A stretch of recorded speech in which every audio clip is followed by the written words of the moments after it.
Okay, we are back on. We are live. Uh, everybody having a great time? I'm so happy that there's still a lot of us hanging around since we're all like kind of visiting a new place. It's pretty exciting. We have a few more presentations for you this afternoon. These are from the working groups. Okay, I said it before, but so this is trying to gather up the various working groups that have some model-based systems engineering related activities that are going on. Okay, just need to make everybody aware of this work, and then we usually find out, where are points of collaboration. So without further ado, I will bring up Jay. Hi, I'm not Jeffrey Williams. I'm working with him on this effort. We got double booked today. So he is presenting one of our sessions. So I volunteered to take over this thing. So, hopefully I'm just as good. 15? Okay. This effort I've been involved for about the last year is developing a guide to model-based needs and requirements. There is already a guide to needs and requirements, and Jeff wrote a position paper and identified a need for a model-based version of that guide, right? So our guide is a product of the requirements working group, and it aligns with the paper-based guide to needs and requirements, right? So there's here's kind of his bullet points here. And this is something I really agree with, is this lack of practical guidance and standardization in the use of models. Everyone kind of does their own thing, right? And there's not a prescribed way to model needs and requirements.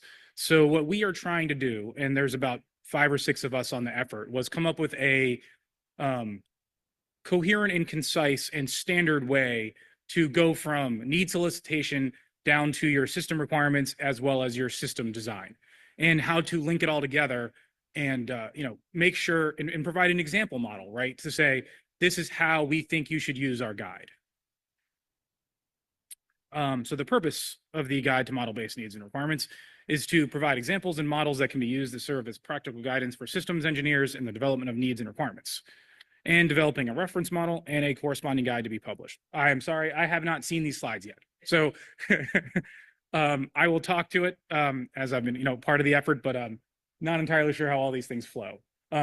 So where we are, we've completed the first 2 bullet points, and we are about to begin writing the corresponding guide. So what we've been doing at this the IW is presenting our model, both the kind of practical guidance piece of it and the reference implementation, and soliciting feedback, right? And I think after this, and I'm not sure exactly to the timeline, but if you're interested in being part of the peer review, Jeff is soliciting members for the peer review, and will open up a Cameo Collaborator, which is a web-based version of Teamwork Cloud, where you can look in the model and provide feedback.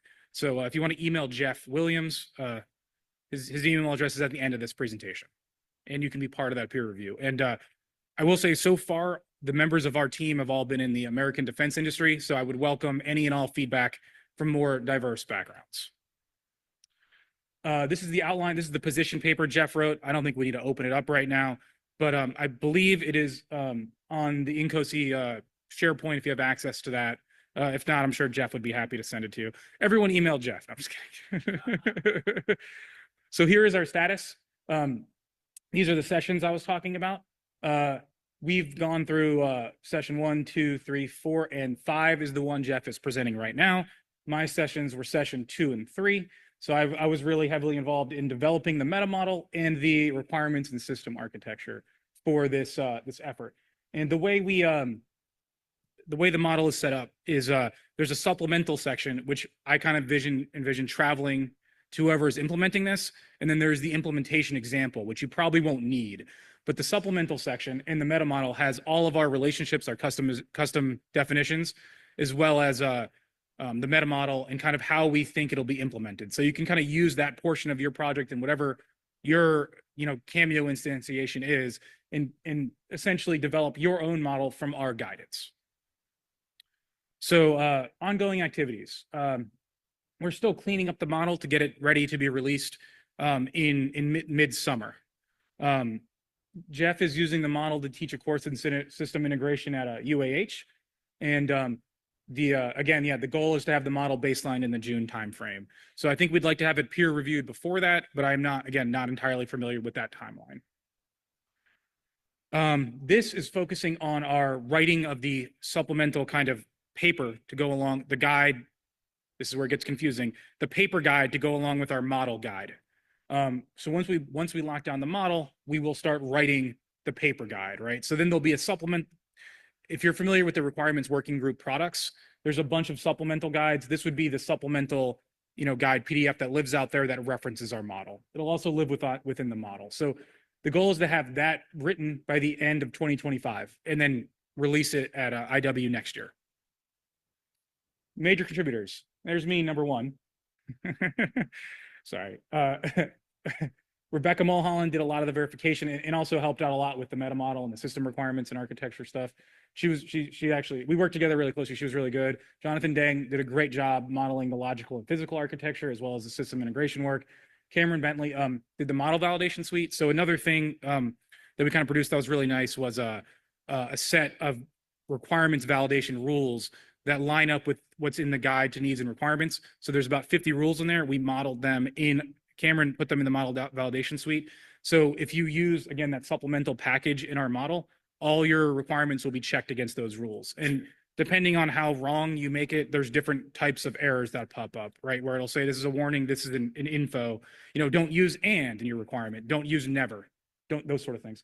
Tamia has been going through, she kind of came on a little later. She's making sure we did everything we said we were going to do.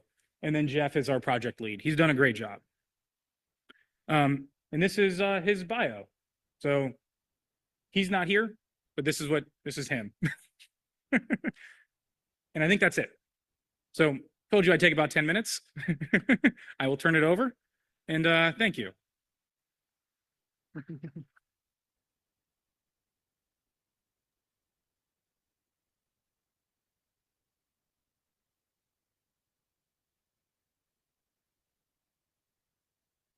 All right, so I'm Ryan Noguchi. I am chair of the Object-Oriented Systems Engineering Method, or OSIM working group.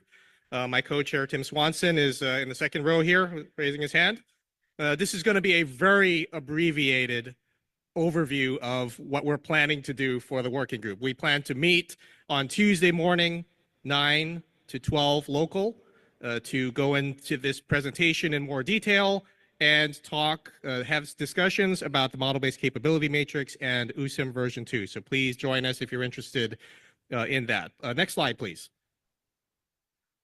So the OSIM working group was, and we're doing this work in conjunction with the object management group, the system modeling community that was recently stood up, and we have a memorandum of understanding between INCOSE and OMG that we've coordinated to perform that work jointly. So if you're interested in joining the system modeling community or OMG, I think that would be a great way to contribute to advancing the state of modeling languages. Next slide, please.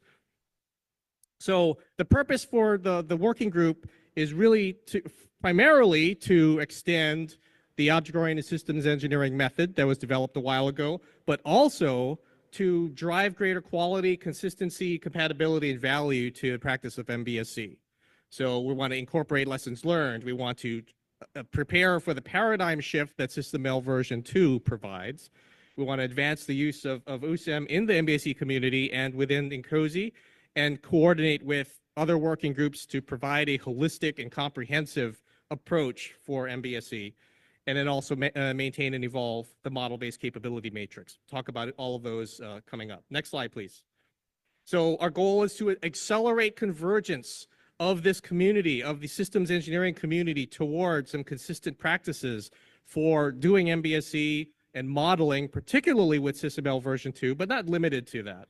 We want to aid the adoption of MBSE by organizations and enable them to be able to do so with greater chances of success. We want to improve their ability to adopt and implement MBSE, extracting value from MBSE as quickly as they can, and we want to advance the state of the practice of MBSE, make it better for everyone.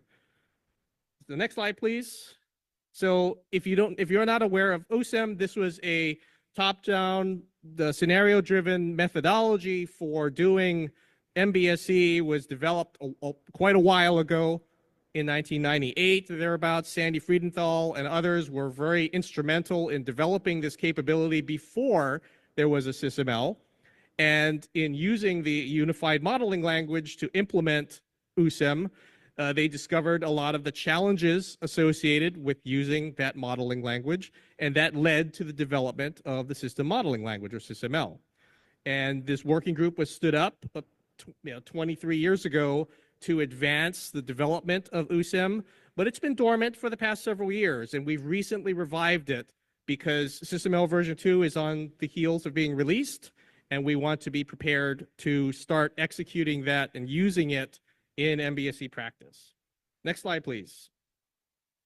So USEM version 1 is a methodology for doing MBSE. It's intended to serve as a reference model for how you would develop and use an MBSE methodology. It is not intended to be a prescriptive standard that you follow like a checklist. It's intended to be a starting point for you to tailor for your organization's needs, for your project's needs. This is an example, this is a diagram, a very high-level diagram of the process. And in Sandy Friedenthal's book, they provide an illustrated example going 2 levels deep into this process model to explain how you would use it with SysML version 1. We want to do a better job of documenting that in a separate standalone form. I'll talk about that a little bit later. Next slide, please. So I want to provide a little of the context. If you were here yesterday for some of the discussions from the MBSE initiative, we've made a lot of progress over the past 15 plus years of using SysML and other modeling languages to implement MBSE. We've learned a lot, and SysML version 2 is coming out very shortly to fix some of the gaps and challenges that we've seen in practice using SysML and other modeling languages. And so we want to take advantage of that. We want to utilize those capabilities as best we can. We want to provide a better opportunity for organizations to adopt and implement MBSE with greater chances of success. So it's not just about modeling tools and languages. It's also about the entire set of capabilities you need to be successful: competencies, processes, integration with other disciplines, etc. A lot of organizations that are implementing MBSE are doing so within a broader digital engineering context, integrating information, data, and work across many disciplines, many organizations to achieve greater efficiencies. And so we want to ensure that as we're developing MBSE, we are supporting that paradigm. You're probably aware of INCOSE's 2035 vision and the Future of Systems Engineering initiative. We want to further that goals, those strategic objectives, and then take advantage of course, the recent explosion in popularity and capability of deep learning, machine learning, and we think that SysML version 2 will usher in a golden age of exploitation of those capabilities and technologies. Next slide, please. So the working group is taking on a variety of projects and trying to develop at least 2 INCOSE products consisting of a number of artifacts. So I'll talk about each of those in turn. But you can think of USEM Working Group as not just about that methodology or that method, but also about MBSE methodology at multiple levels of scale.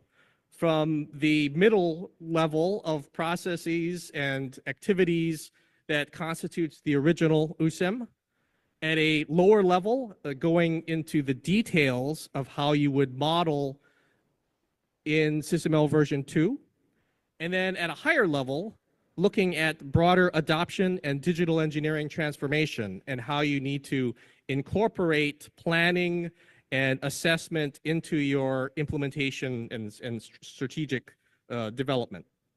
So we're focusing a lot of our effort on collaborating within NCOSE with various working groups. You just heard from the requirements working group. They are moving forward very quickly with developing guidance for doing modeling of requirements and related concepts in SysML version 1. We will be working very closely with them and with other working groups to develop this holistic approach that is internally consistent within NCOSE so that we can speak with one voice. And this is furthering the strategic objectives that you've heard Ralph talk about as well for NCOSE as a whole. We're also collaborating quite a bit with the OMG system modeling community. With this MOU, we are going to have much tighter integration of our efforts. Sandy and I and others are participating in both, wearing two hats, and this will give us a greater opportunity to integrate the work we're doing wearing each of those hats. And then we also want to liaise with other professional societies as necessary to try to develop a consistent and compatible approach, a consensus approach across the broader systems engineering community. Next slide, please. We want to share lessons learned as we begin to use SysML version 2 and other methodologies and techniques. We want to understand the best practices, understand lessons learned, case studies. We want to incorporate the best of breed into the development of these methodologies, develop outreach, education, training materials, etc. Next slide, please. So USEM was developed over 20 years ago, was not formally published as a product. The documentation is somewhat sparse. There are some articles. There is a chapter in the Friedenthal, Moore, and Steiner book. There's some tutorial slide decks. There is not a SysML process model, but an Eclipse modeling framework model of the USEM process flow. So not a very thorough, comprehensive, authoritative documentation of the method. We want to change that with USEM version 2. Next slide, please. So a little bit about SysML version 2. If you're not familiar, we are making some very significant paradigm changes from the original SysML version 1. And we think that we're very excited about the new opportunities this will provide for us. So I'm not going to go into too much detail here. Sandy has gone through a lot of detail about the benefits that SysML v2 will provide. But we want to take advantage of those new capabilities, and in particular, the standardized way that we're implementing many of the features that many of you have had to implement in SysML version 1 in very different ways. And so we want to take advantage of that. Sandy just walked in the room back there. Next slide, please. So we want to develop some products, and we're working with NCOSE Tech Ops and the product development planning team to orchestrate these efforts. We want to develop USEM version 2, some formal documentation, authoritative documentation of the method. We want to provide an example model, particularly in SysML version 2, to illustrate how you would apply the method, and a process model that you can use to now understand and tailor that model. And we're discussing whether we will make that model in SysML version 1 or 2 or both. And there are other products we would like to create, but we really need volunteers to step up and help us to create some of these products, like training materials, case studies, tailoring guides, etc. And then if people want to try to implement USEM in other modeling languages, we welcome that as well. Next slide, please. Model-based capability matrix, in case you're not familiar, this is an NCOSE product. It was released in 2020, originally developed as a joint venture between Aerospace Corporation, my company, and NASA, but published as an NCOSE product and has gotten a lot of use by many NCOSE member organizations. Next slide, please.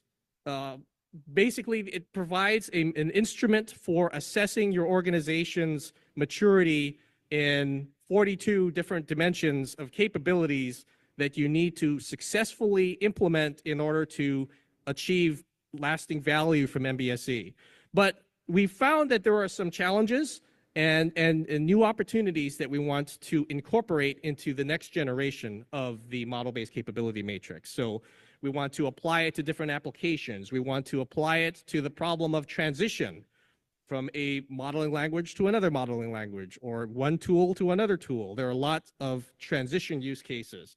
We want to enable us to exploit broader digital engineering scope and model-based acquisition and other things as well too. Next slide, please. And so the model-based capability matrix currently consists of an Excel workbook and a user guide. We want to update both of those. We want to create a model of the model-based capability matrix that you can then use, incorporate into your MBSE strategy and implementation planning development. We want to create other tailored versions of the model-based capability matrix to enable organizations to adopt it more quickly. We expect everyone to tailor it, but if we can provide some predetermined, pre-canned tailorings that are suitable for certain applications, then that accelerates your organization's ability to adopt it quickly. So again, we're looking for people, organizations interested in helping us to develop these and potentially other products. Next slide, I think, is my last slide. So again, we're focusing on developing a number of impactful products and collaborations within NCOSE, and I think that will be one of the biggest contributions we can provide, is helping to achieve this one voice, one NCOSE vision that our NCOSE leadership is taking on. If you have any questions or want to get any more information, please feel free to contact me, Ryan Noguchi, my co-chair, Tim Swanson, or in particular for USIM version 2, Sandy Friedenthal in the back there is our lead architect for advancing the SysML version 2 and USIM version 2. So thanks. I don't think I have time for questions, but feel free to approach me if you catch me elsewhere in the workshop. Thanks.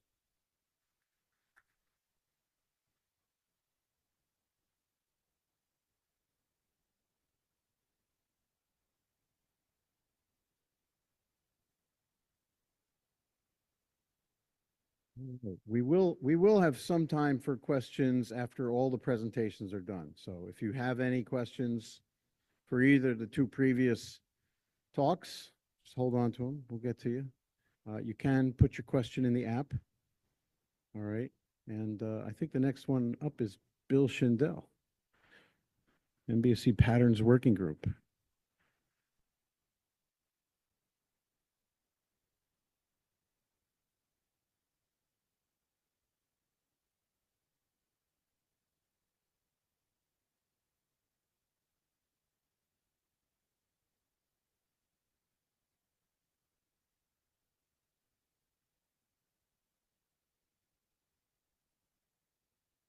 Good afternoon.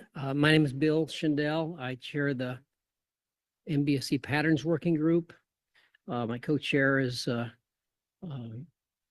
Troy Peterson. Couldn't be here this week, but we'll try to tell you a little bit about the history and activity recently and new projects of this group.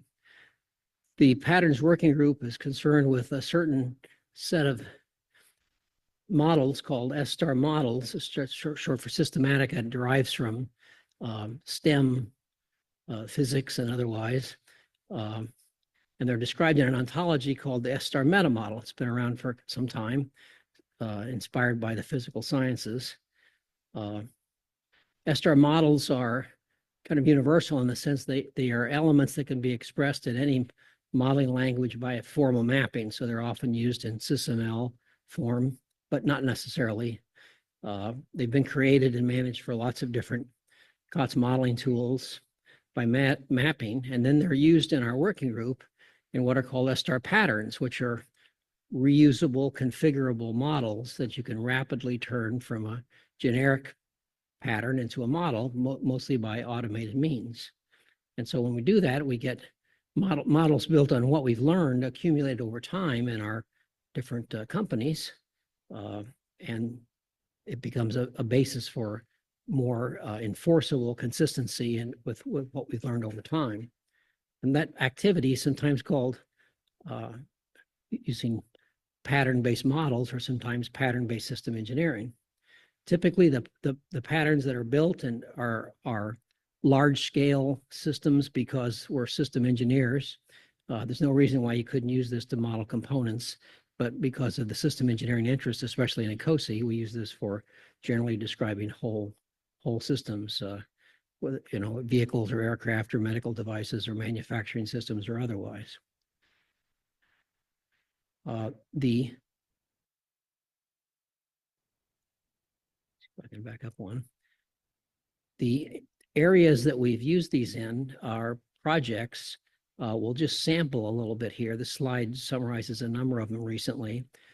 Tomorrow in our working group meeting in the afternoon, we'll be going through every one of these, including some that are new projects. But I'll try to give you a little feeling for it by just describing a few of them here this afternoon. Maybe that'll interest you to come to our working group meeting tomorrow. The first of these is called the Consistency Gap Management Paradigm that grew out of a project called the Rosetta Stone Project. And this is about, you might think of this in system engineering as a generalization of the idea of V&V, where we're interested not only in whether our designs match our requirements or our manufacturing process matches our design or otherwise, but other kinds of consistencies as well. And so altogether, these have lots of different names, and we gather them together under one handle called consistency management. And so you can think up and down the V model, if you like, about all the consistencies you'd like to handle. And once these things are expressed in models, it becomes a lot easier to automate or semi-automate the consistency checking of them and the reconciliation of inconsistencies. And it causes us to rethink a little bit how we think about the different processes of checking that go on in our processes, and realize that you can think of V&V kind of things in the more general sense. Instead of thinking of them as checking the correctness of the real work, you can think of them as the real work, because you realize after a while that once we've achieved those consistencies, we've done our work. That's kind of what this is all about, is accomplishing those consistencies if you have a general enough view of what consistencies mean. And so this has led to both theoretical and practical applications that have connected us to some other, actually 3 other professional societies as well that are working in this area. The 4 societies are the ASME and the AIAA and NAFEMS and COSI. And what happened in this application of these patterns is we realized that the formal standards-based V&V frameworks of the 4 societies are not a little bit, but a lot out of sync with each other. And so we started a project a year ago called the Rosetta Stone Project that has reviewed the standards, the applicable consistency standards across the 4 societies, and built a mapping between them to show, without changing any of them, just to show how they relate to each other, because they don't relate in simple ways. It turns out to be kind of complicated, especially when you have integrated models built into systems that have to be verified and validated. And so the Rosetta Stone, you might remember in history, was a famous stele, or a big piece of rock that had 3 different languages embossed on it that allowed historians or linguists to figure out how to read hieroglyphics, because they can compare it to ancient Greek. Well, we had a similar situation. We have 4 different standards that all use similar terminology like verification and validation, but turn out to be describing completely different things. And so those 4 standards have been reviewed and tabulated into a representation that looks something like this busy looking picture that you can download the whole report if you want to. It was released in January with the AIAA meeting a few weeks ago that shows mappings between, in this case of the diagram you're looking at here, between ISO 15288 V&V and ASME VVUQ computational model V&V. But there's other cases of it as well, and you can look at the report and see some of those. This is added to the pattern we have of the overall engineering ecosystem. Another activity that we have going on right now, in its very early stages, have just begun discussing, is with the Digital Engineering Information Exchange Working Group of NCOSI, looking at the ontology project that they brought to the AIAA meeting a few weeks ago. And we reviewed together and realized that some of the things that are in the ecosystem pattern and the meta model pattern that's used by our working group over the last 10 years is very applicable to the work that they're doing. So if you're interested in that kind of thing, they're having meetings on it, and happy to have you be a part of that, I imagine. Likewise, you're very aware of the Future of System Engineering Fuse initiative that's going on by NCOSE. So this set of patterns has contributed to that in terms of foundations of the mathematical foundations of systems engineering, especially using work of Hamilton and how it ties quite well into the theoretical understanding of what the V and Vs are really about as consistency gaps in models that we want to bring together more. So if you're interested in more the theoretical side of system engineering, this is something you might find of interest as well. You may have also looked at the inside issues that came out from the work of our working group, and that Bill Miller from the Fuse Initiative published in August and October last year. There are two special issues on the work, the theoretical foundations work and their impact on actual practice from our working group over a series of articles of a decade or so that you can look at in this set of special issues from Bill Miller. One of the patterns that we make the most use of, you might think of patterns in a model sense as often going to be models of engineered products. And that's where our working group started out 10 years ago. But it's turned out that the patterns we generate more often now are about the ecosystem of engineering and production and lifecycle management of systems themselves. In other words, instead of just having model-based patterns of the engineered systems, we're interested in model-based patterns of the system of engineering, which is a completely different system, obviously. And that is called the ecosystem pattern, or originally the Agile System Engineering Lifecycle Management pattern, because it originated with our joint work with the Agile System Engineering work under Rick Duh.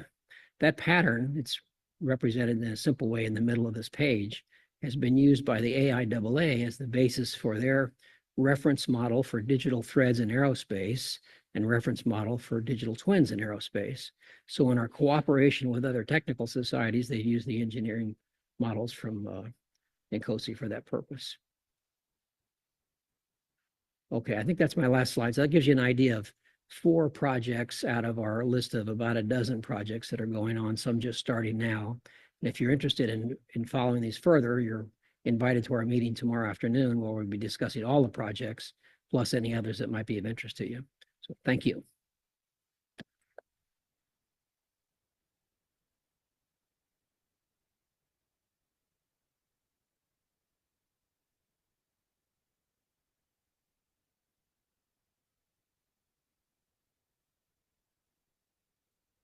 Excellent. Thank you, Bill.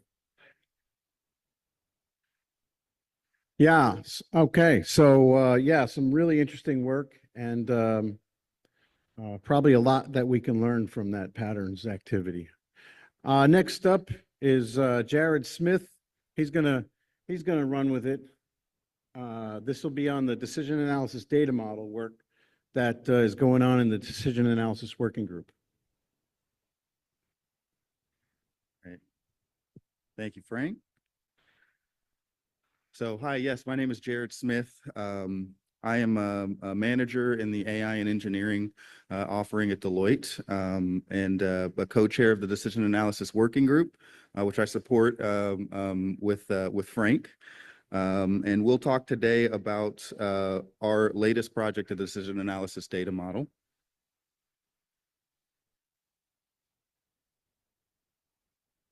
So the Decision Analysis Working Group has been developing the Decision Analysis Data Model to help realize the NCOSE Vision 2035.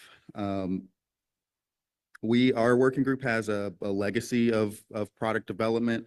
We currently own the development and maintenance of the decision management sections within the SE handbook and the SE body of knowledge, the CBOK. We've also published a textbook out of our working group, Trade-off Analytics, that lays out a lot of the best practices and principles for decision management.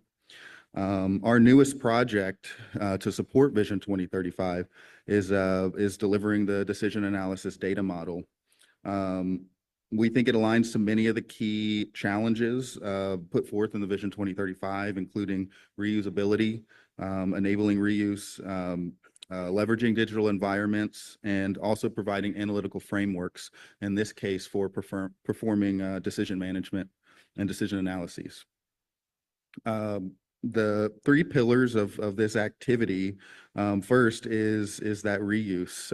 Our data model serves as a reusable trade study pattern, something that can be quickly and consistently deployed, giving practitioners a leg up on any decision analysis that they need to perform.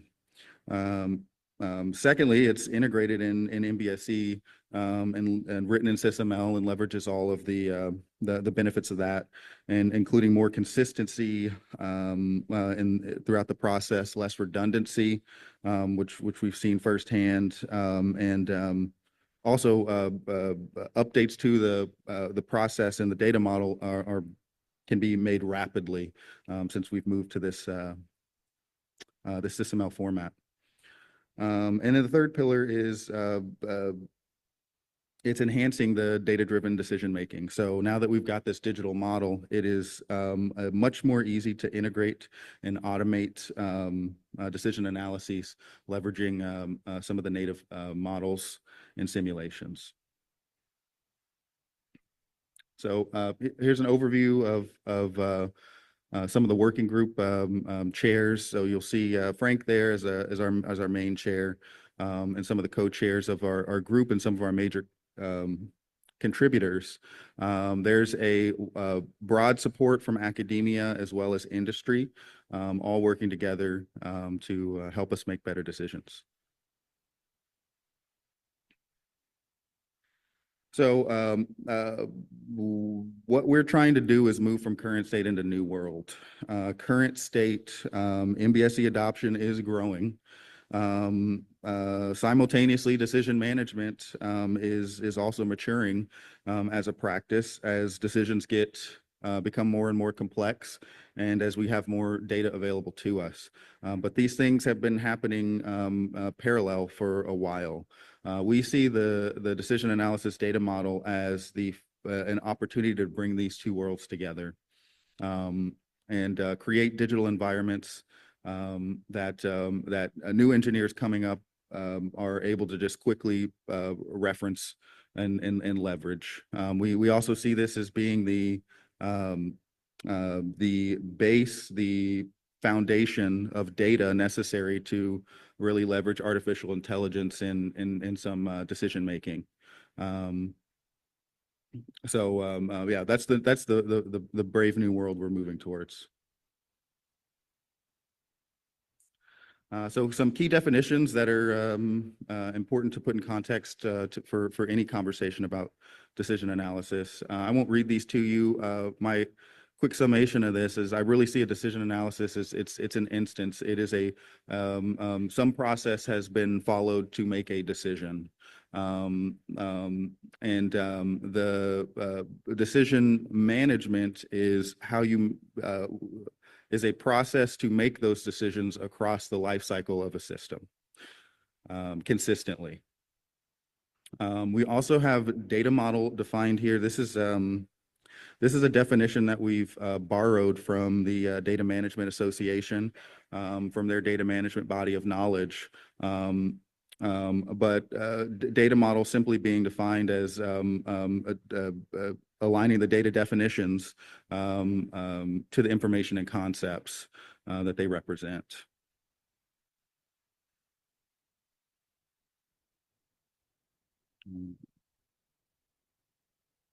All right. So we think that datum is applicable across the system lifecycle. Here's an example of many decisions that are happening in each stage of the life cycle that we think decision analysis could be used and really should be used. So these are all opportunities for the data to be used at different levels of fidelity. You may not have the same fidelity at some of these early conceptual decisions as you do in some of the later ones, but we've tried to design the data model in a way that it accommodates both use cases.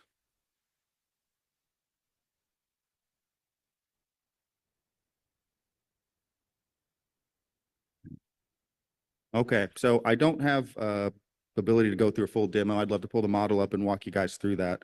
In lieu of that, we'll talk to this this screenshot here of our Start Here page. So the data model system, it's based in SysML v1. It's currently hosted in the SE lab on the Teamwork Cloud. It's essentially split into two sections. We've got the data models themselves, and we've got the supporting decision analysis processes, and the two are interconnected. You can see there a handful of the standards that we have leveraged and traced back to for the information that underlies the data model itself. Here is a screenshot of the one of the logical views of the data model itself. You'll see here that we've got the data types represented here as SysML blocks. You see some of the associations in and amongst the data types themselves, capturing how these different data types are connected. This all together gives us a holistic picture of the data required to make and execute a high quality decision analysis. And you can see here, there's a full look at the logical level data model and all the data types that we've captured thus far. I know this is kind of hard to read. We do have a session tomorrow morning at 8 a.m. Where we'll be going through this data model in a little more detail. So if this is something you want to find out more about, feel free to come by and have a discussion with us then. And here's a look at the process model associated with that data model. We found out very early on the data model will only be as it's difficult to fully flesh out and validate the data model without the process that is leveraging it. So we've modeled both and spent a lot of time here. In fact, this is probably the most holistic and consistent capturing of the decision analysis process thus far. Leveraged our support from some of the industry leaders in this practice to help us refine this process. Every data type that is represented here is captured on that the data model itself, vice versa.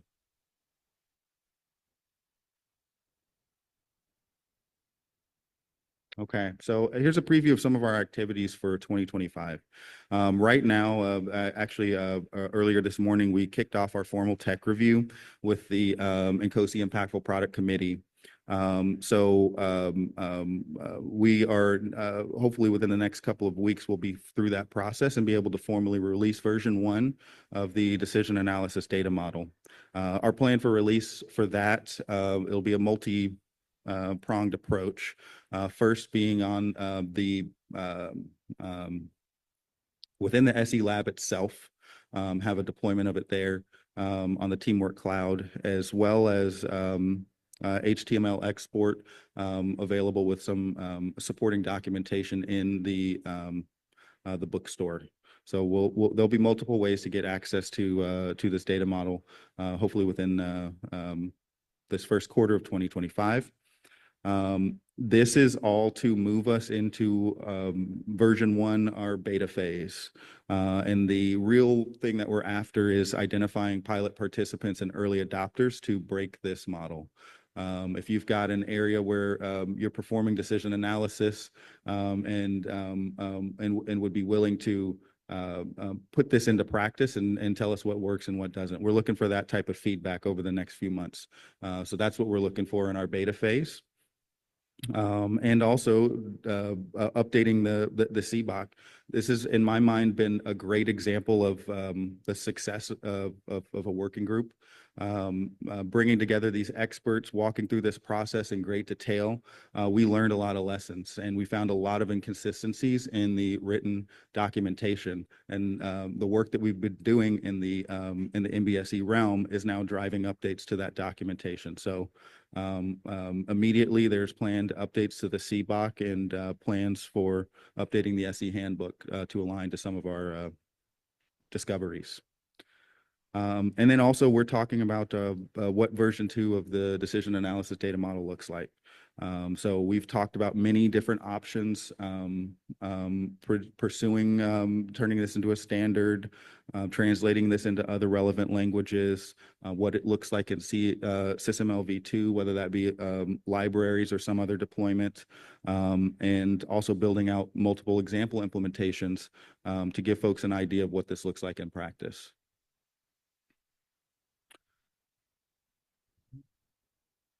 And so that's what we've got. So thank you, guys.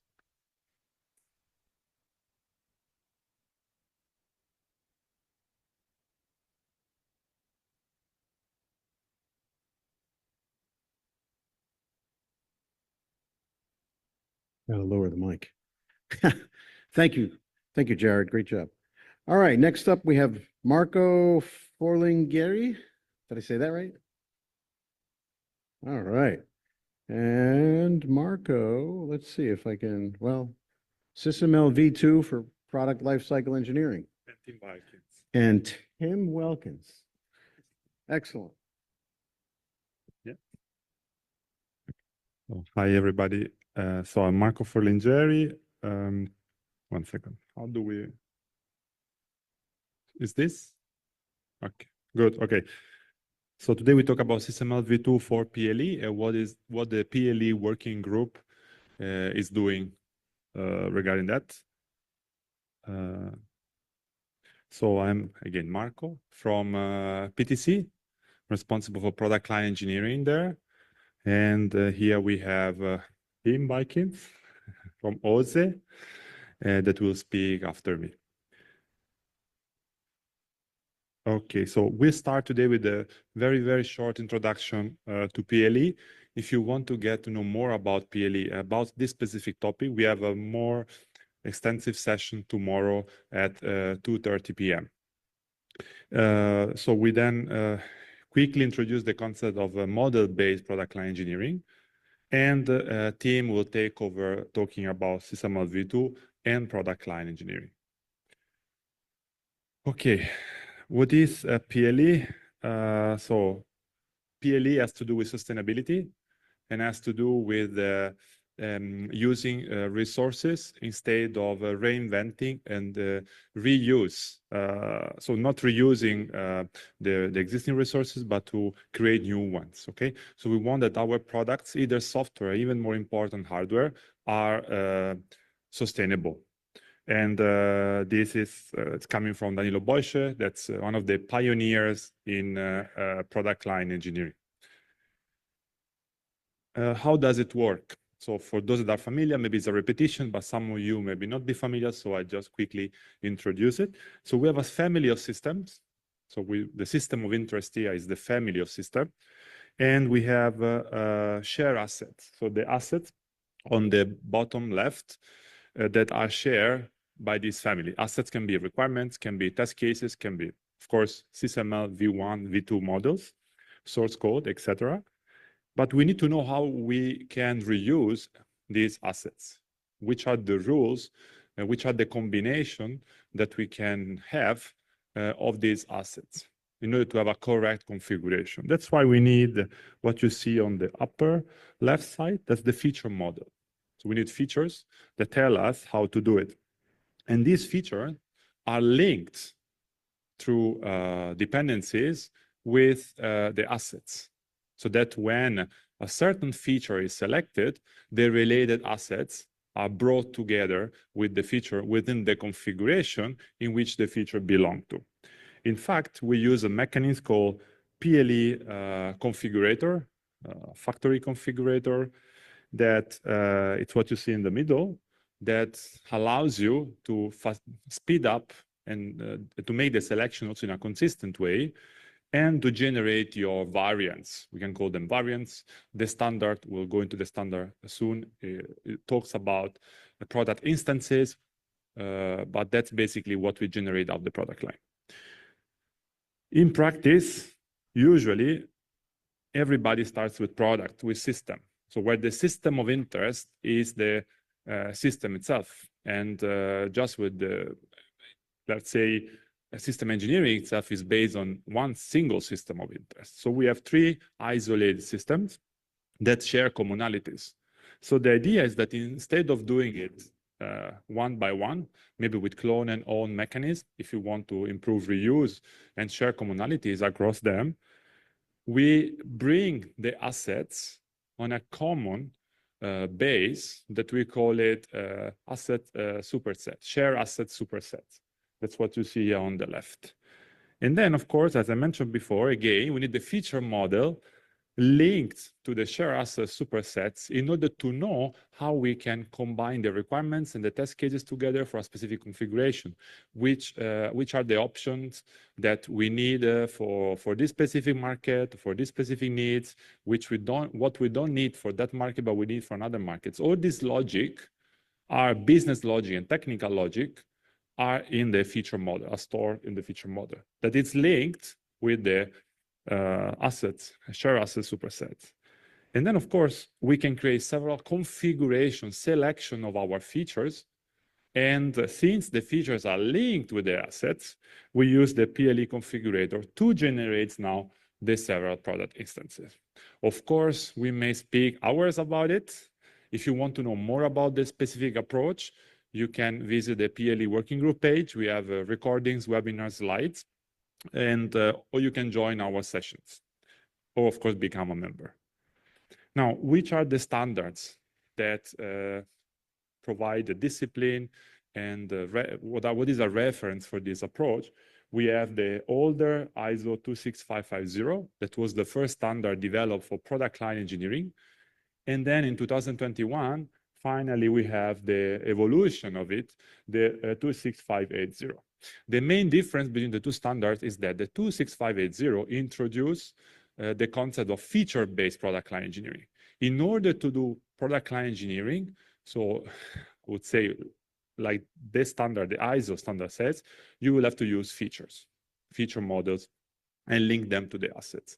Then introduce the concept of models, because you can only achieve consistent product line, system product line development if you have documents that are consistent between each other. We don't want to talk about documents anymore. We want to talk about models. So it's to be machine verifiable. And then the third thing that introduce is clarify the terminology and introduce the concept of the product line factory or product line configurator. So these are the standards to reference to if you want to know more, if you want to know the principles of it. So now, of course, I mentioned before the serious CEO and founder of Pure Systems, Pure Variants. So here we have another pioneers of product line engineering, that's Charlie Kruger. And the main concept here is not just about sustainability. It's not just about making our product sustainable, but in order to make our product sustainable, we should elevate the discipline of systems engineering to system family engineering, because no company builds just one product. In very rare cases, you just build one product and you don't evolve it. You don't create variation of it. That's why don't we elevate the entire system engineering discipline to system family engineering? We don't need to answer now, but that's just a thought that you may have, maybe reflect on it. Now, we are in the MBSE workshop, so we're presenting MBSE related topics. That's why we want to go one step further, one step ahead. And we want to introduce the concept of model-based product line engineering. In a nutshell, what is model-based product line engineering? Is the product line engineering approach supported by models.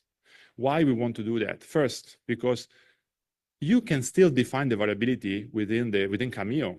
So there are possibility to do that, or within PTC modeler, there is possibility to do it. But what we want is to have an holistic product line engineering approach. So we don't want to have the variability defined as a silo within the specific tool, within the specific domain. We want to call we want to have what I like to call a single source of variability. So that's why the feature model, the variability reference needs to be the same for all the assets, for all the domains, and should be separate. And this will help the MBSE models reuse, but not only the system model reuse, also other assets reuse. Okay, so we are talking about really applying the PLE on MBSE and other assets in order finally to be able to reuse those models from the beginning and not just reuse them with copy paste, clone and own when we think that there is a possibility to reuse. Now also MBSE, PLE benefits from MBSE, as I mentioned, because we bring the consistency, the digital continuity, having the system models as backbone of our product line. But it's more just having a tool, defining variation and linking the feature with the MBSE models. It's much bigger discipline. If you want to get to know more about that, on the 20th of March, we'll publish this book. So it's the first book about model-based product line engineering. And so if you are curious about that, you want to deepen the topic, please have a look at that. And said that, I will hand over to Tim to talk about PLE and SysML v2.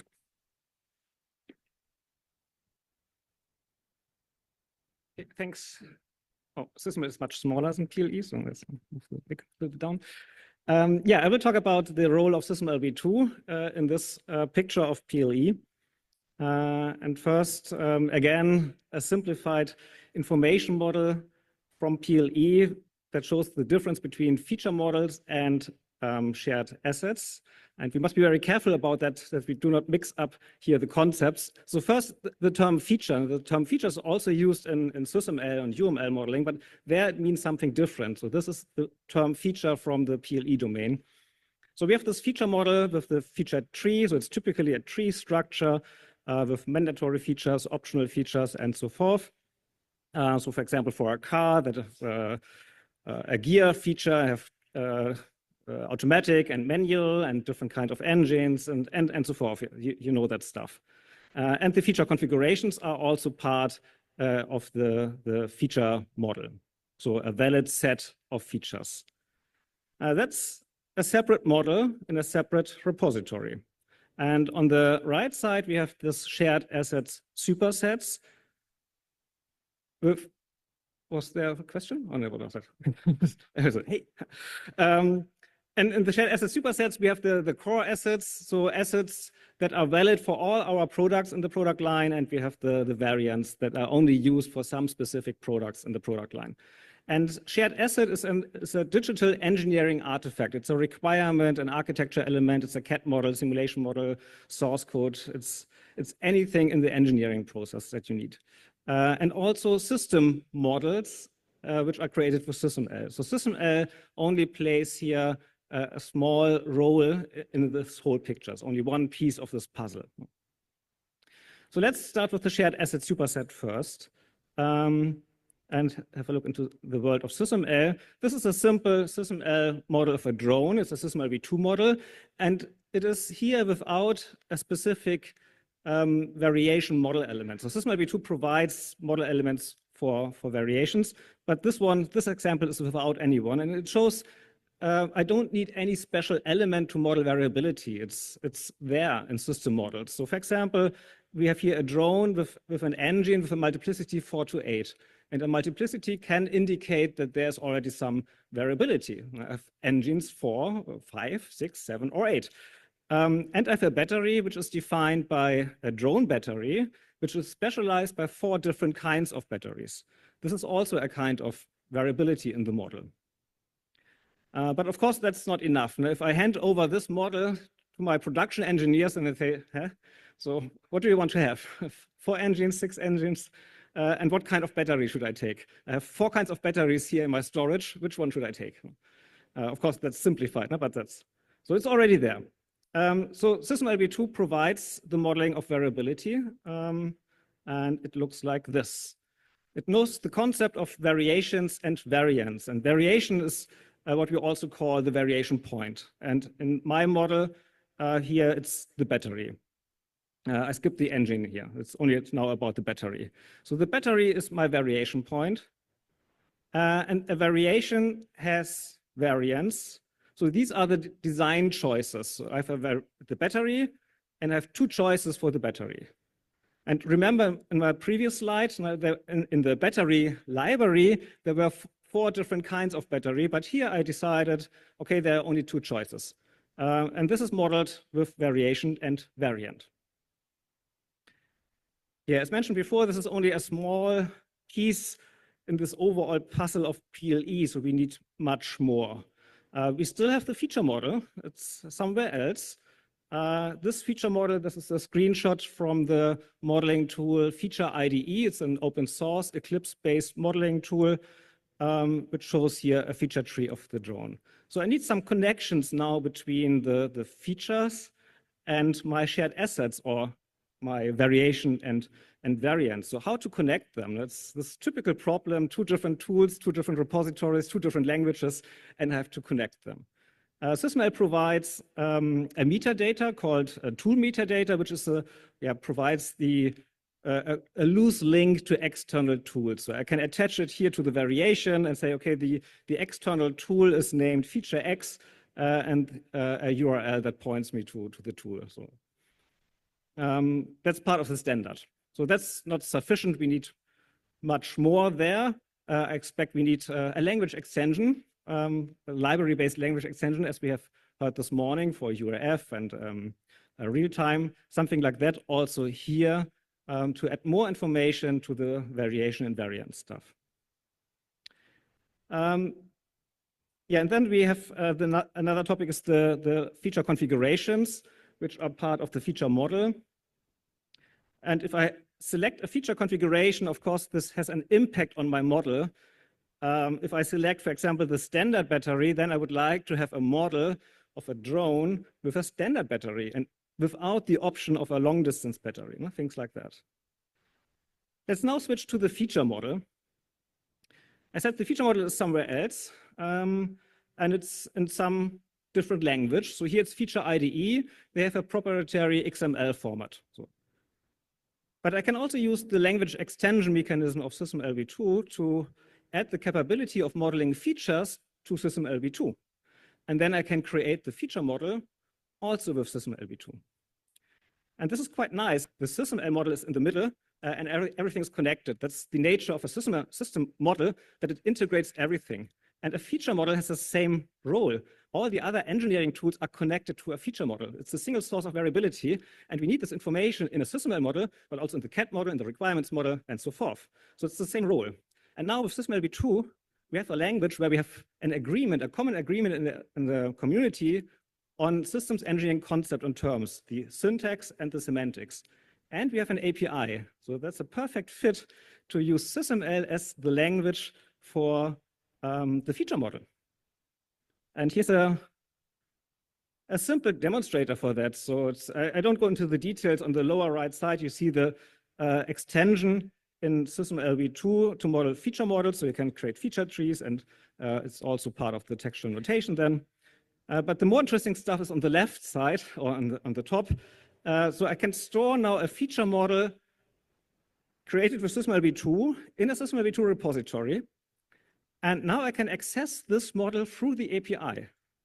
And I created a short demonstrator. I will not show it live here. It's too short. The time is too short for that. But on the top left, you still see Feature IDE. That's this feature modeling tool.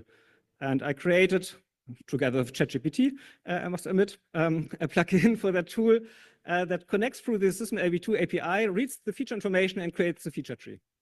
It's only one direction. Of course, we can also create it in the other direction. So the Feature IDE modeling tool is then the user interface. So from the user perspective, I used a feature modeling tool, but in the background, it is stored as a SysMLv2 model in the repository. Then I created, also together with ChatGPT, so it cost me only 1 or 2 hours, a Visual Basic script for Word.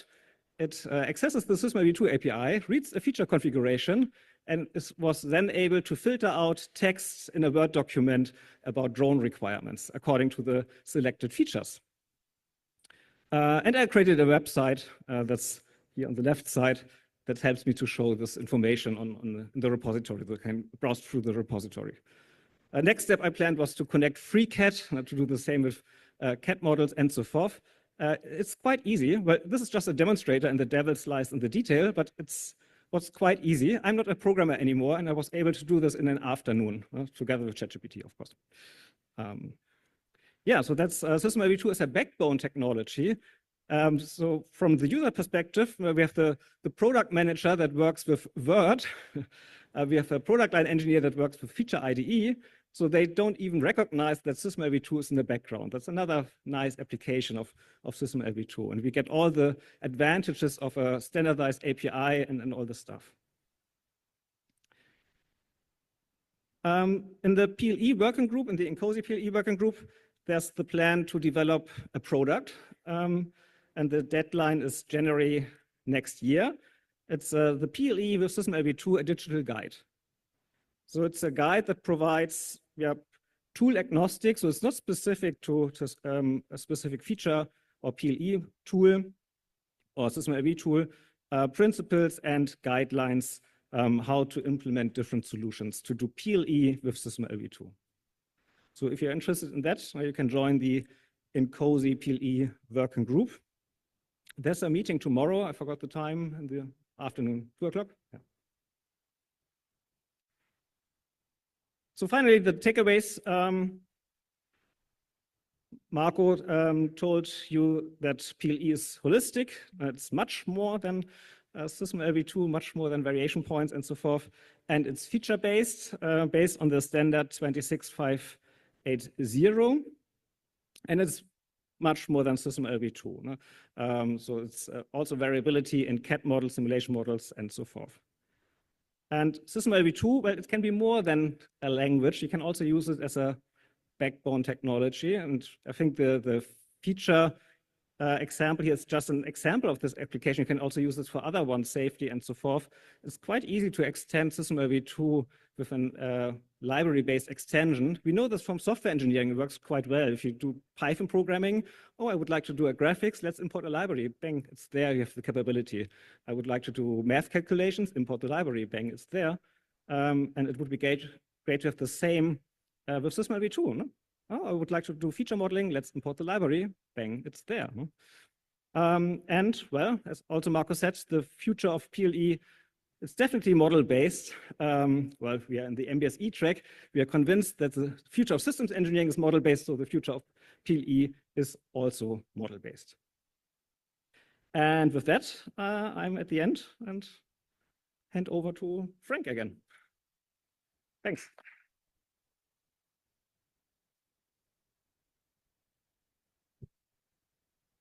Excellent. All right, one last presentation and then we'll engage in some Q&A. All right, so keep thinking about questions. I know I have a lot. You can put them in the app. All right. Go ahead, Russell. Let's see, this is not the right presentation. I don't know if you want to help him find the right one back there. It should be the digital ecosystems presentation. Did you sync it up by chance? So while they're trying to get that up, briefly the topic of our we call it more of a challenge team. We're not an official working group. Is the digital ecosystems, also known as your your simulation environment, your product development environment, your system development environment. It goes by many different names. So while they're finding that, I've got a few questions for you. How many of you? Well, the question is this, and then I'll ask for a raise of hands on different numbers.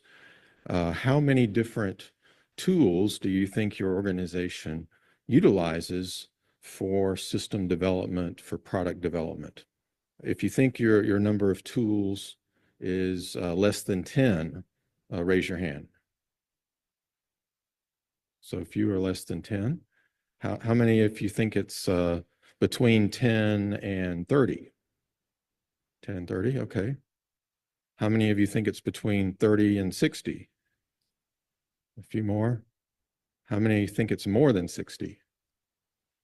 There's several there. Wow, yeah.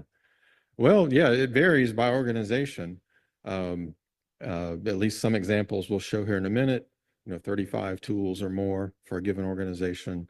That's probably fairly typical. Some could be more, some could be less. Depends on how you count different, what types of tools you have. But as you can imagine, if you've got, 35 or more tools that you're trying to interoperate and have models that exchange from one to another or work on the same model at the same time, that itself becomes a complex system. So as several speakers have talked about already, the idea of our challenge team is how do you use model-based methods to help manage your digital ecosystem? As like Ryan Noguchi and others have said, basically MBSE squared, apply MBSE thinking to your MBSE development processes, your usage processes, your tooling environments and such. So in a nutshell, that's our team is about what are the methods and tools and ways to help manage your digital ecosystem in a model-based way. And organizations are doing that, including NASA, JPL as an example, Boeing with their enterprise usage of OpenMB, and several other examples that we mentioned. Some folks here from JAXA, they're using the OpenMB environment as one approach for that. A few folks in the audience, if you want to talk with them about their usage. Unfortunately, some of the other team members could not be here this week in person, but they'll be joining us virtually tomorrow afternoon for our session.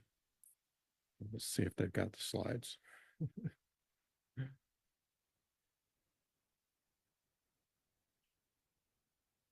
Well, they seem to be working on it. You're getting there? Okay. So related to that question, how many tools do you have? How many are using a model-based approach to system engineer your digital ecosystem environment? So I see 1, 2, 3, 4, 5, 6, 7, 8, 9, 10. Oh, that's good. That's great.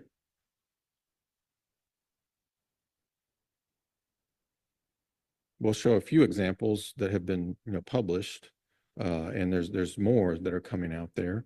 But in particular, if you do have some examples, maybe sanitized versions of models that you've done of your digital ecosystem, please, that are shareable, please let us know. We like to add to the collection to give it tangible examples to people to realize this is not just hand waving, but it's people are doing it for real. Okay, so this is our slides here. So let me go.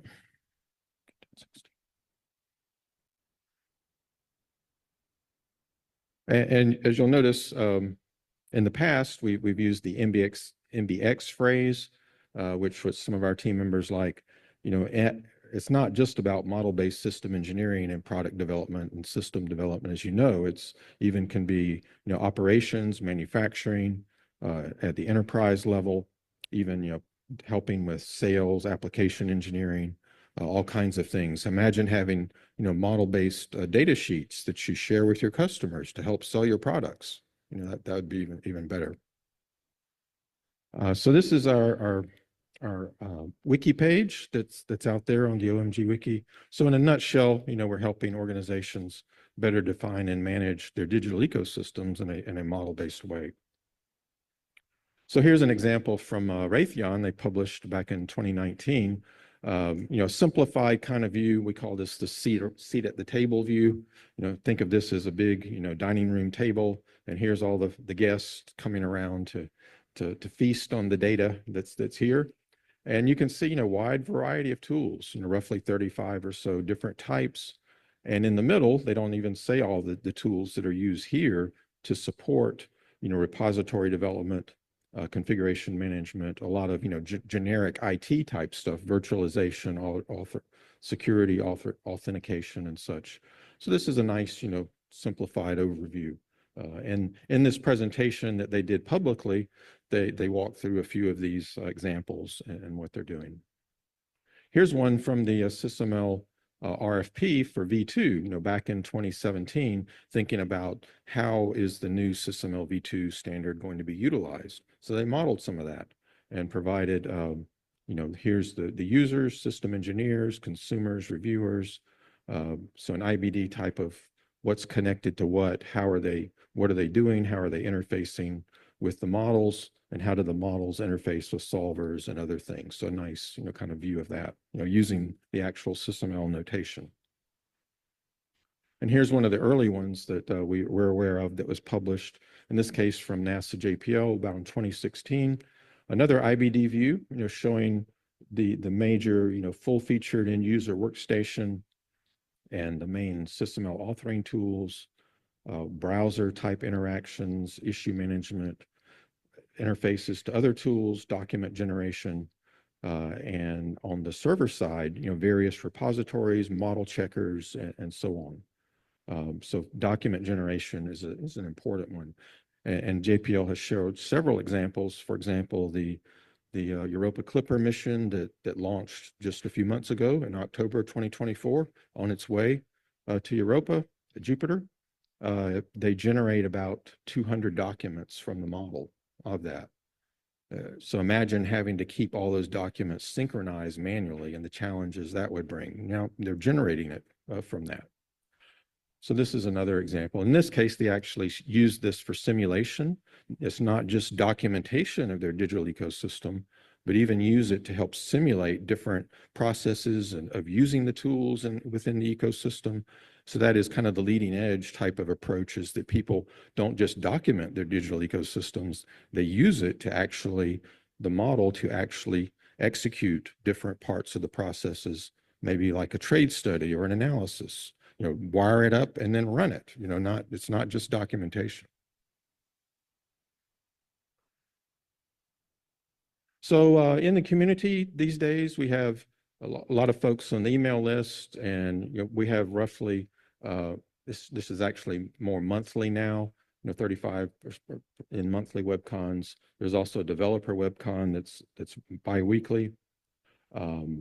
We've been a team for a while now, and various resources that are out there. And thanks to Dassault for providing some of the hosting and support of some of these tools that are actually used, as people have said, in development of the SysML v2 spec, for example, as well as some various systems that are out there. So tomorrow in España 3 in the afternoon, we'll have this session, including a keynote from one of the JPL speakers on their thought process for the road mapping for digital engineering, where they're at now, where they're going. From Dassault, a nice robotic digital twin example from Salius. Boeing giving an overview of what they're doing with OpenMB and MMS, which works with standard tools like Cameo and others. So this is another repository-based environment that Ed Seidowitz mentioned earlier today. And some complexity work, SysML v2 types of progress, and what is this version is particularly about SysML v2, as Ed gave some highlights this afternoon. So if you're interested in these things, then please join us tomorrow afternoon, and we'd be glad to have you that. And if you have examples you can share, please contact me, because that'd be great too, to show more what people are doing, in reality with all of this. So thank you.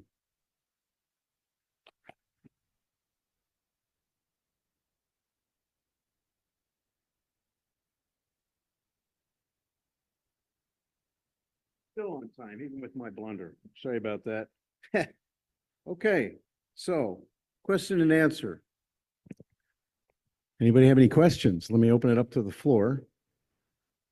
If you have a question, step up to the mic.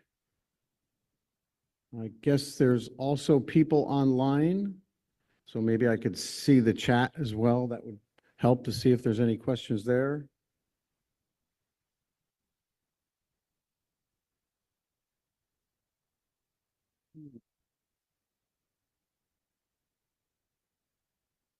We have to go up to the mic so that this is like, it's getting recorded.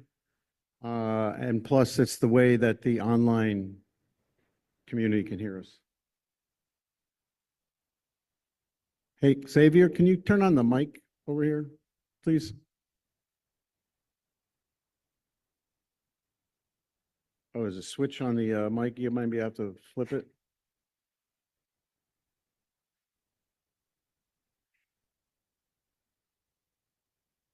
There's one up here.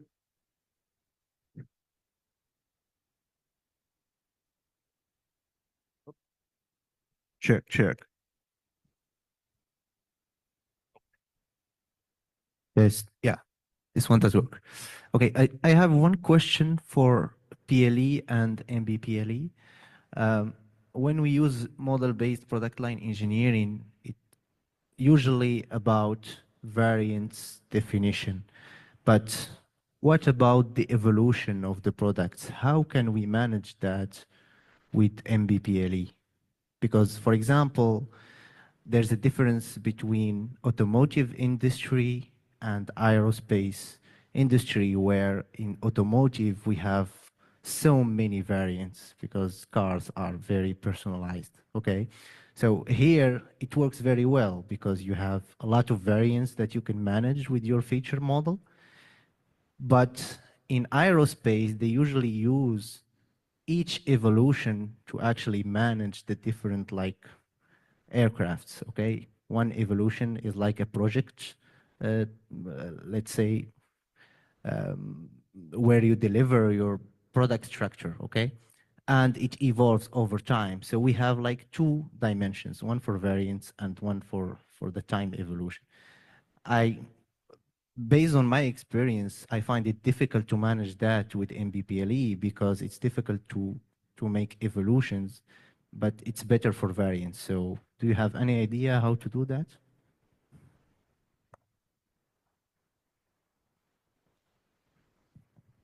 Well, so first, this afternoon, there was a session of configuration management for PLE. So what you're talking about is also configuration management that is not an alternative to PLE. So when you do product line engineering or model-based product line engineering, you need to combine it with configuration management. So that's why, and it doesn't matter if you have 1,000 variants, if you have like 10 variants. So the approach is the same, is industry independent. Now, the PLE working group is working on a standard 2658, 26581, and that will describe the principle for applying product line evolution, so configuration management on a product line. But it's, of course, it's industry independent because we cannot, it's not a standard specific for aerospace, for automotive, would be principle, how you can, then you need to define in your specific industry how you can apply. I can tell you that here we have Guillermo, so he's leading product line engineering at Airbus. So it means that I was before him doing MBPLE at Airbus. So it works. Of course, you need to know which are the constraints, which is the context in where you are. It's not just click the button and, you know, it's not like that, right?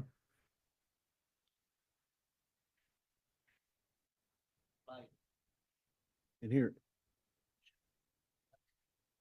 Can you grab the mic? Thank you. Yeah, sorry.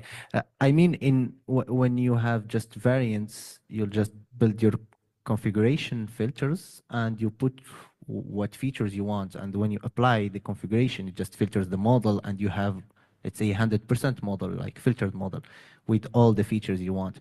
In evolution, it's a bit different where you go from one version to another and you need to tell the model that, okay, I will reuse some of the old ones in the new ones, but they are a new generation of some parts. It's different from variations. So this is where the question comes: how to use MBPLE to model the evolution, not just the variations. Okay. All right. Thank you. All right. Yeah. So Tim Swanson from GE Aerospace. So we do both, and so there is a significant difference. So we have engines that go on Airbus and Boeing aircraft, same model core, right? Our LEAP engine goes on both. So that one I think actually is a little bit simpler, but the configuration management is the key. We have other engines like our legacy, things that go in the F-18 Hornet, right? F-404, F-414 engines, and they're more the evolution, right? And the other key to the evolution is not only configuration management, but it's good documentation because they're generally different people that do that, right? So we want to use the same base because the life cycle is long. And so we have to keep that same information. But I think there should be something in your guide actually that maybe should recognize the evolution because it's a harder problem because you generally got to pick up somebody else's model because our life cycle is so long, right? So like when we go to the next leap with a PIP or a product improvement, that you got to have consistency or really good documentation. And that's consideration, I think, is what you're talking about. The guide is PLE, so SysML v2 for PLE. So we don't want to cover the full PLE topic in the guide. So we would like to just stick to. So maybe Tim, you can you can explain a bit if you want. We would like to stick on the SysML v2 part because of course it's important and I understand your point, but the guide is a product that is focused on SysML v2 and how we can model the variability in SysML v2. Then, for example, we wrote the book about that because in the book we explain this, what you are saying, the product line evolution, how it works, but then we need to write, another book for in concepts. So but I understand your point, yeah. Okay. Excellent. Excellent discussion. Thank you. All right. Are there any other questions in the room? Or I have some questions that I wrote down. So maybe as you think through that. So I guess I had a simple question for the requirements working group. I was wondering if in your model, if you were creating a set of data elements that the process consumes and produces. Doesn't necessarily sound like that's the intent of the model. So the model, it's not, it's basically both an example and a guide. So there are elements in there, data elements, but they're just kind of saying, here's what they are and here's how you use them. We're not setting it up to consume or, iterate on anyone. Like there's no input and output, right? Here's a guide. Here's how you do it. Here's an example. Here's an implementation. All right. It was a simple question. Deserving Simple of answer? a simple answer. All right. Yes. Thank you. Sure. Let's see. We have a question online. Dan Durkin. Now, how is it that Dan Durkin? Hold on here. Let's see see, Daniel Durkin is very productive because he's typed here in the chat, but he's also typed in the app. So let's see here. Okay, I asked question over the app. Oh, see, tells us that. Okay, OSM is for you, Ryan. Are you rethinking some of the less used portions of OSM as part of the working group, such as the node, logical, node, physical concepts? It's one of a number of OSM questions. I wanted to defer to Sandy if he's here, but I don't see him. So I'll take a stab at this. We're focusing our immediate efforts on looking at the high-level modeling patterns that we need or that we anticipate being very critical and repeated throughout the USM iterative method, because we want to ensure that we can get the SysML version 2 specification approved and on its way to finalization and publication as soon as possible. So we've been focusing on that essential core of the kind of the definition and usage modeling. So we have not dug in too deep to the entire USM methodology and particularly the lesser used pieces. So we are still in the process of prioritizing the SysML version 2 key items that we need to do to get that standard approved. So not yet. Okay. And I guess follow on to that, are you worried about the additional complexity of the SysML v2 being a challenge? So some people see a challenge, we see an opportunity.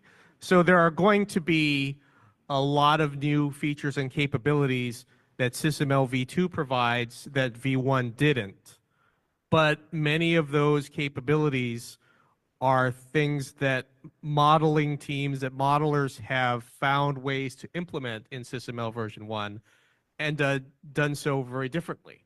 So what we're trying to do with SysML version 2 is provide some standardized ways of doing some of these very commonly used items like variations, like verifications, like analysis cases, and so forth. So what we're trying to do with USIM is to provide a regularized and harmonized approach for looking at all of those things and incorporating them into the model in a holistic manner.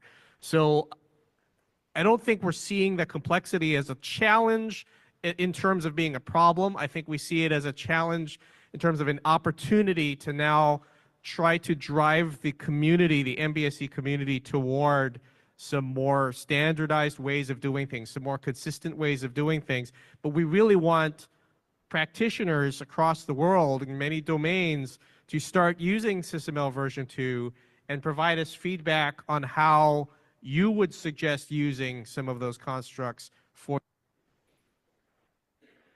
I think we got a battery problem on the mic up here. It just faded right out.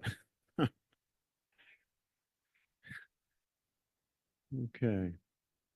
Well, let's get this microphone working. Hey, Xavier, I think we have a mic problem. Yeah.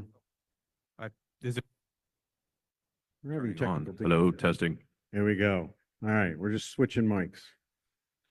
All right. Let's see. Yeah, let's switch it up a little. This question is for the datum presentation. Are you providing a means to implement the data model patterns such as stereotypes, reusable block templates, etc., or is it only a data model? So first, version 1 of this is essentially the data model and the process description. Version 2 of this, once we get through this beta phase, once we put some pressure on the content that we have, we've talked about a handful of things. We've talked about a SysML v1 profile. We've talked about a SysML v2 library, some other mechanisms to make implementation a little simpler. Right now, I don't think there's anything stopping an organization from doing their own implementation right now based on what we have. And that's really some of the experimentation that we hope to occur in the beta phase. All right. Thank you. Let's see. Well, we have one for the PLE talk. Are there any efforts underway to create a library extensions mentioned to fully capture model-based product lifecycle engineering? Did I get that right? Product line engineering? So we plan to capture everything that makes sense to use SysML v2. MBPLE is much more. So we will not capture the whole MBPLE with SysML v2 library extensions, but where it makes sense, we will do that, and it's in the shared assets, definitely. There we need much more than what's in the standard. So the variation and variant, that's a good foundation, but we need something on top. And what I showed before with the feature modeling. Okay.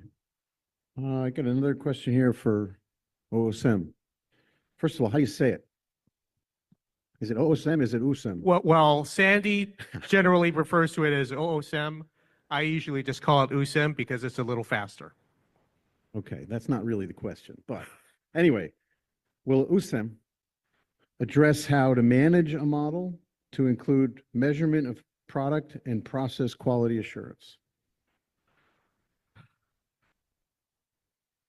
Well, so I think we need to distinguish between USM version 2 and some of the broader perspectives of methodology that the USM working group will be taking on. So some of those broader model lifecycle management and model governance types of activities may not necessarily be part of USM itself, USM version 2 itself. There may be a overarching concept of digital transformation and how the MBSE evolution needs to take place to incorporate rigorous model management, model governance, model portfolio management, and so forth. Whether or not that's something that USIM working group takes on or is in a collaboration with, say, the TIMLIM working group or others, that's still to be determined. I think it's going to be important for us as INCOSE to take on that broader challenge of model management and governance, but it may not necessarily be something that USIM working group does on, in isolation. I think it may involve a collaboration amongst many INCOSE working groups to Fair enough. accomplish. You have a comment to just- add? See if it actually works for me. It's Tim Swanson, the co-chair, and so I laugh because this is the exact conversation I was having with Sandy in one of the breaks. And so there is opportunity, as Ryan described, to include this and use the framework of the model-based capabilities matrix. Again, I think governance is something we want covered in there, but looking at model quality and readability and that maturity of how you build models. Again, most of the, you can look at them, there's some art to it, right? You can tell a good model from a bad one or a hard to read one. Despite the skills of some people, right, they can build some models that are pretty complex. So we were thinking about how do you use that same MBCM or CMMI construct to look at good modeling practice. So we welcome other people. The more people we have in the group, the more we could potentially take on in that context as well. Sounds like it's something that's needed, but it might not be part of USIM. Maybe USIM references it. But there are some efforts that have tried to define some of that methodology. So It could be a group effort and a collaboration across Yeah. the COSI. speaking about that, so we heard about a bunch of products here, and they're all being created in different ways, and they're all probably being released, well, maybe not in so many different ways. I think INCOSE's trying to get their arms around that, but I guess Driving toward a lot more. you did it again. You blew it out. Yeah, did you finish the question or? Yeah.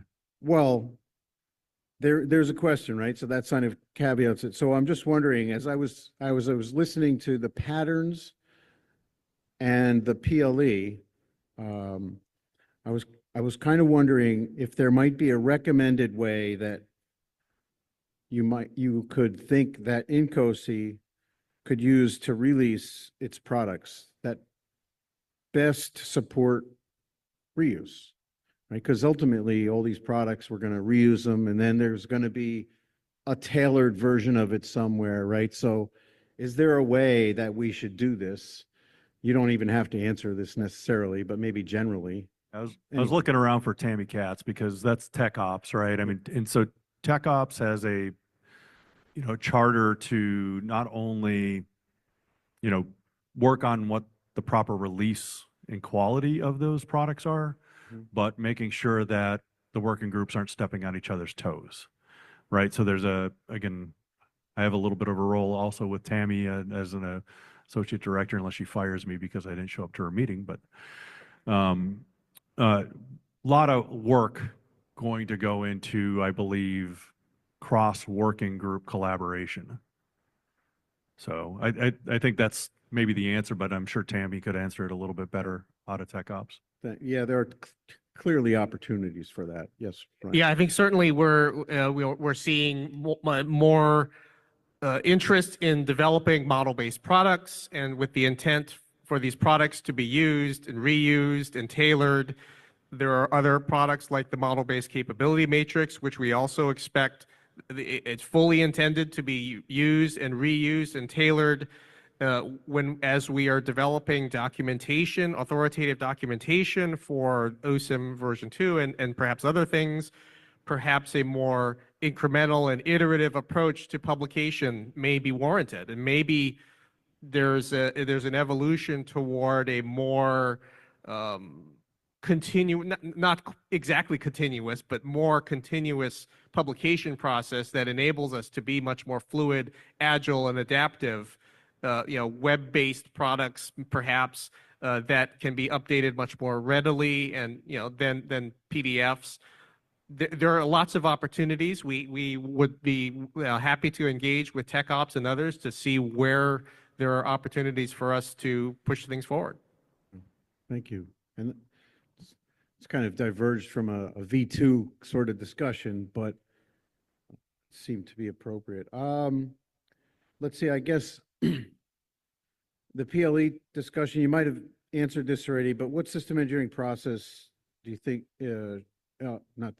which system engineering process addresses variation management? Everything.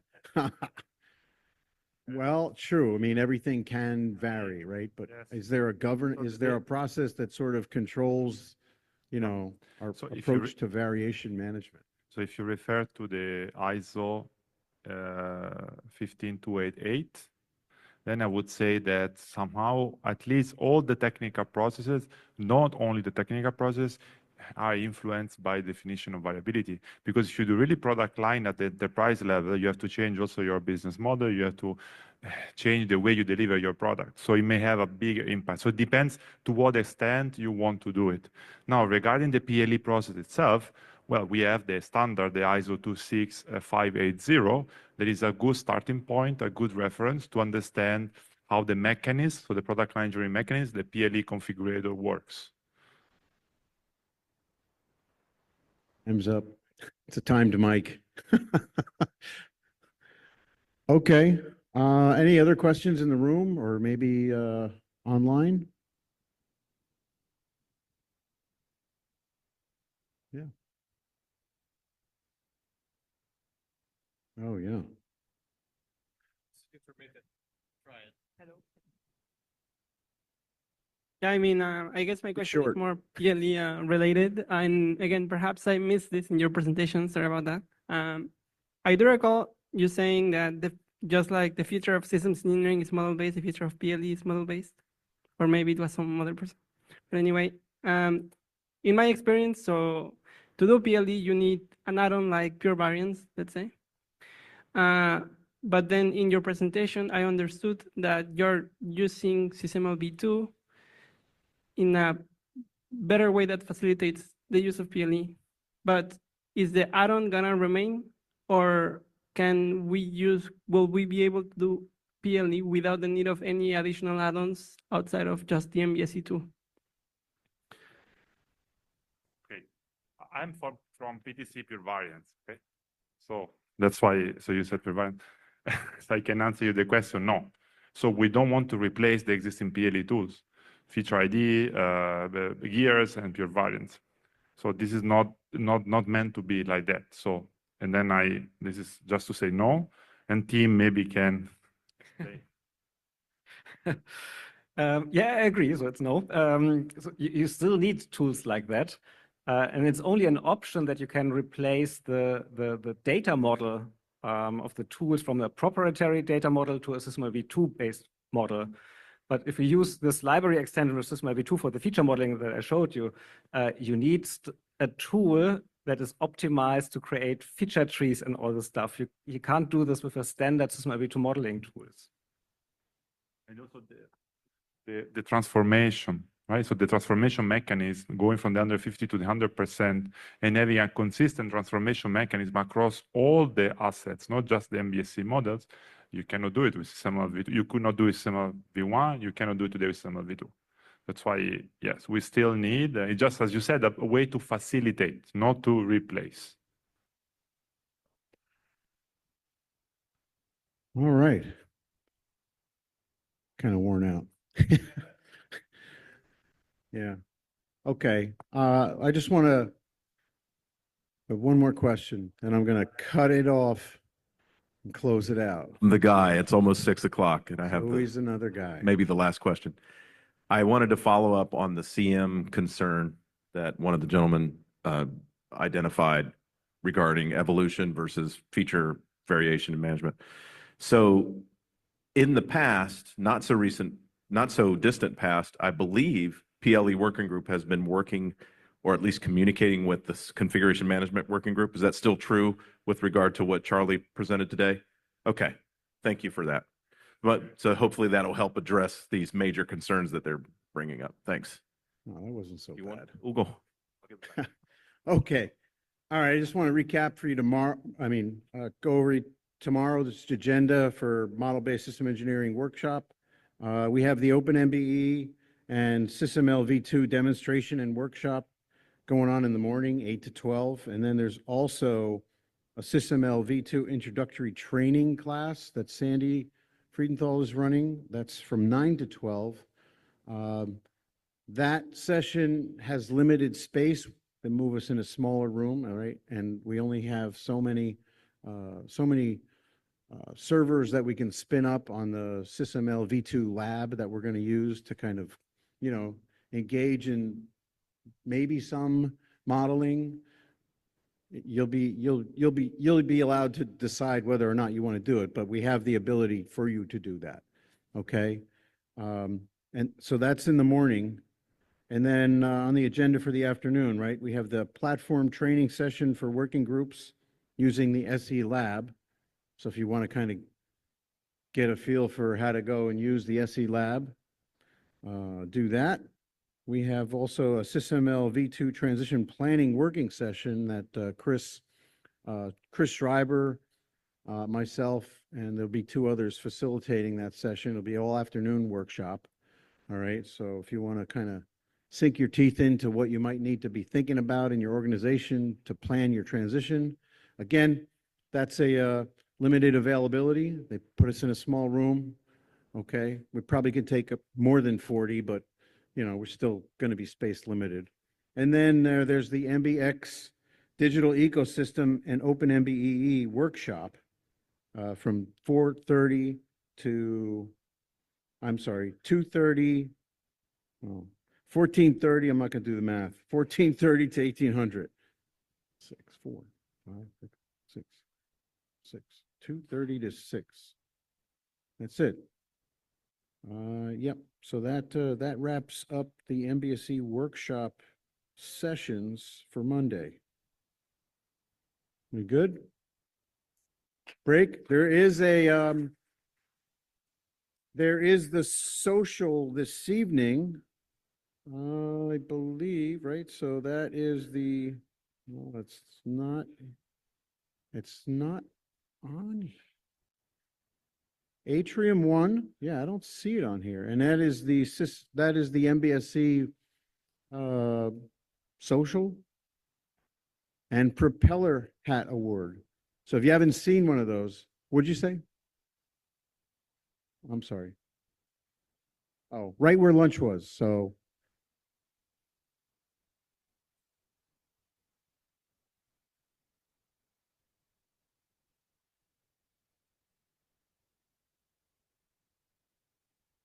is that right? I'm sorry.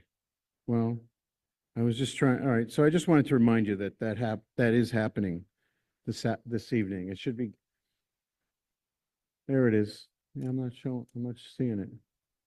Okay. So 6 o'clock. See you there in a few minutes. Thank you all.